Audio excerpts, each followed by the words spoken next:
أهلا وسهلا. ويا للأسف ويا للأسف ويا للأسف الملاحدة والعلمانيون ظهروا ضعاف أضعف مخلوقات على كوكب الأرض حاليا هم الملاحدة وعبيد العلمانية. صراحة فضيحة. خرج العلمانيون والتلاحدة والملاحدة بفيديوهات على إبستين، ولكن يا ليتهم لم يقولوا ولو كلمة. يا ليتهم. الفضيحة ما هي؟ عندما يرى الإنسان جرم العقلانية والمنطق يقول هذا جرم، يشير إليه بالإصبع ويقول هذا جرم. والفضيحة ما هي؟ هي أن تجد أعذارا وتلوم نفسك أو تلوم عقيدة قبيلتك لكي تغطي عن ذلك الجرم، أو بمعنى آخر تزين ذلك المجتمع أهل ذلك الجرم وتقول لا، هم من فضحوا ذاك الجرم لولاهم لما رأيناه. هذا أفضع من أن تكون أنت جزءا من ذلك الجريمة. أن تكون جزءا من تلك الجريمة أرحم من أن تقول هذه الكلمات، لأنها كلمات تجعلك تطبع وتجعل ذلك الفعل طبيعيا عادي جدا، يعني تقبله، يعني تقبل الإجرام وقتل الأطفال وأكلهم وحرقهم واغتصابهم وأي شيء فظيع في العالم أنت تطبع مع هذا الفعل. يعني السوي إنسان سوي عنده عقل، هذا سوي بدون من يكون إنسان مثقف، هذا إنسان بسيط سوي، لا هو مثقف ولا هو دارس ولا عالم. ماذا يجب عليه أن يقول عندما يرى جريمة؟ يقول لا حول ولا قوة إلا بالله إذا كان مسلم، أو يقول هذا كارثي نتمنى الله يحصل لأحد بعده مثل هذا. هذه أبسط ما يجب عليك أن تقولها. أما إذا قلت لا هم ولولا هم ونحن، فهذا يجعلك في موقع شبهة، أنك لا ثقة للناس فيك.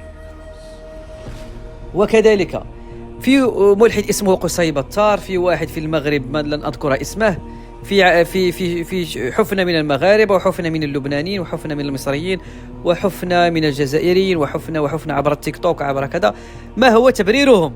وفي ناس لا هم ملحدين ولا هم أي شيء، هم يعني فيهم رائحة الإسلام قليلة، ولكن عندما أعطوا رأيهم استندوا إلى المراجع الإلحادية العلمانية، وهذا كارثي. كبعض اليوتيوبر سأضع صورته وبعض اليوتيوبرات سأضع صورهم وسترون كل شيء بعيونكم. وكذلك ربما ستشاهدون مقاطع أو ابحثوا لتروا مقاطعهم بأنفسكم واحكموا بأنفسكم.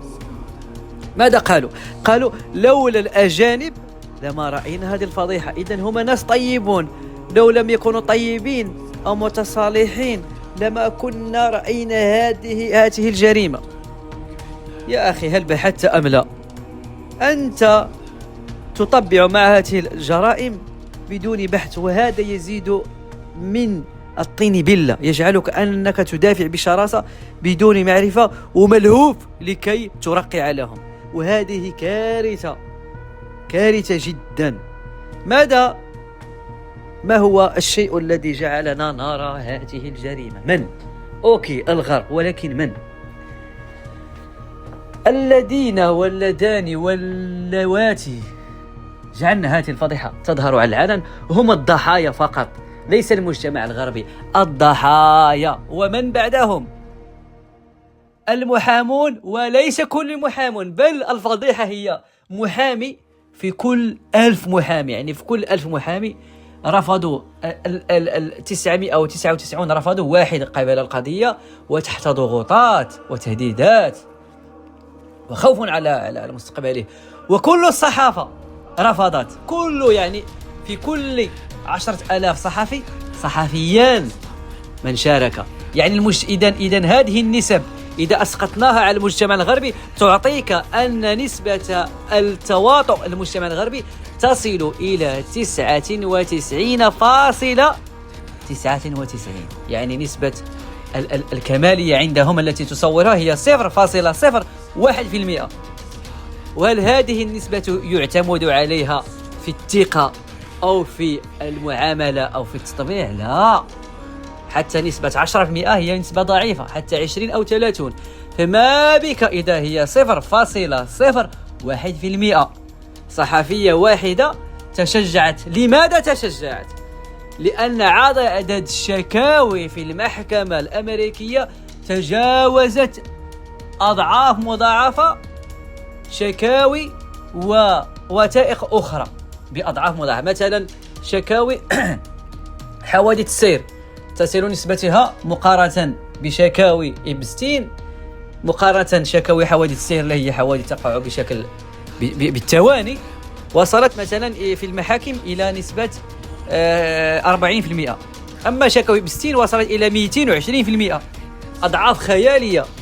يعني المحاكم يتغاضون يتغاضون يتغاضون يتغاضون ويتواطؤون ويتواطؤون ويتواطؤون ويتغاضون ويتغاضون ويتواطؤون بحيث وصل الزيل السباولة بابا بابا كملها من رأسك. يعني كارثة. يعني متخيل أنت تتمشى في طريقك وشخص يناديك باسمك، يا فلان يا فلان يا فلان يا فلان، أنت تتغاضى يا فلان يا فلان يا فلان، وبعض الأشخاص ينادونك مرة في الأسبوع تلتفت لهم، ولكن الذي يناديك كل ثاني يا فلان يا فلان تتغاضى، لحظة يعني في يوم من الأيام تقول ماذا تريد، يعني استنفجر. المحاكم قرفت من هذا الملف، والعالم الصحفي قرفوا، المحاكم قرفوا، المحامين قرفوا، يعني أخرجوه لأنه ضغط عليهم ضغطا خارج عن سيطرتهم يا مغفل.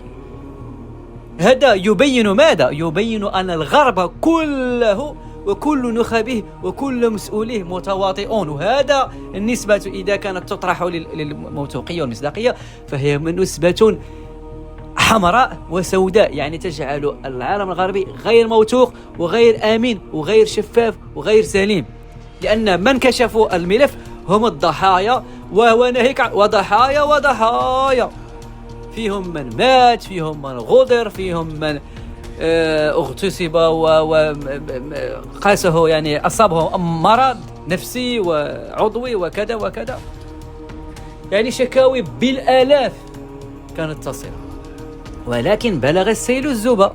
المحاكم قرفت، حتى إذا كان صاحب يعني وزير العدل الأمريكي كان متواطئ، سيكون كفى، سنخرج هذا الملف، قرفت منه كل يوم مكالمات، ملفات، رسائل، إيميلات، هذا شكاوي كيقول الله يعطينا مع ابوه ما عاد شنو. يعني من وجهة نظركم فأنتم أغبياء جهلاء حقراء، لأن العالم الغربي ليس بقدوة، ليس به أي شيء. ولا تقول لا فيهم وفيهم، لا بكلهم، لأن العالم الغربي البنات اللي كانوا يذهبون لإبستين في السن 12 فما فوق كانوا يمشوا عن رضاهم وسعداء، ويذهبون ويكررون، يأخذون $200 وتذهب مرارا وتكرارا مرارا وتكرارا، حتى فيهم بموافقة أبويها. يعني فتاة عندها 12 سنة، يعني هذا الغربي، العالم الغربي التي تقولون لا ليس كلهم، لا بل كلهم، أمهات عندهم 12 سنة متشبعين بالفكر الإلحادي اللي ما عندوش مرجع أخلاقي، وحتى أفكار المشوهة الأخرى، كانوا يشجعون بناتهم للذهاب ليأخذوا الحصة المالية ذهابا وإيابا ذهابا وإيابا ذهابا وإيابا بشكل يومي بتكرار. تخرج من المدرسة تذهب لتسوي كذا وكذا وتأخذ المعاش وتعطيه لأمها. يعني لماذا اشتكوا لأن إبستين صافي لم يعد يقدم لهم القربان والمال، صافي يعني انفجر. ولكن من فجر القنبلة يعني هذا المصيبة هي بعض الأطفال الذين اشتكوا رغم أنهم استفادوا، ولكن عندما اشتكوا ظهرت أشياء أخرى في أطفال في المهد اختطفوا وكذا وكذا. هذا هو الملف، وأي أحد يدافع عنهم ويرقع لهم فهو عبد أو جاهل أو متخلف. والسلام عليكم. أي واحد حشر الدين هو يعني صراحة مجرم، لا يجب عليك أن تحشر أي شيء، لأننا في 2026. لا ترجع بدماغ 1400 سنة، خلينا الآن. حتى وأذهب معك بعيد أقول لك نعم كلامك حق، الرسول فعل كذا رغم أني غير متفق، وليس أقول لك متفق، ولكن هذا كلامك وقع في 1400 سنة. خلينا في 2026. ماذا وقع في 2026؟ وقع كذا وكذا وكذا. إذا ماذا؟ إذا هؤلاء وحوش. إذا قلت العكس أو رقعت أنت وحش. والسلام عليكم.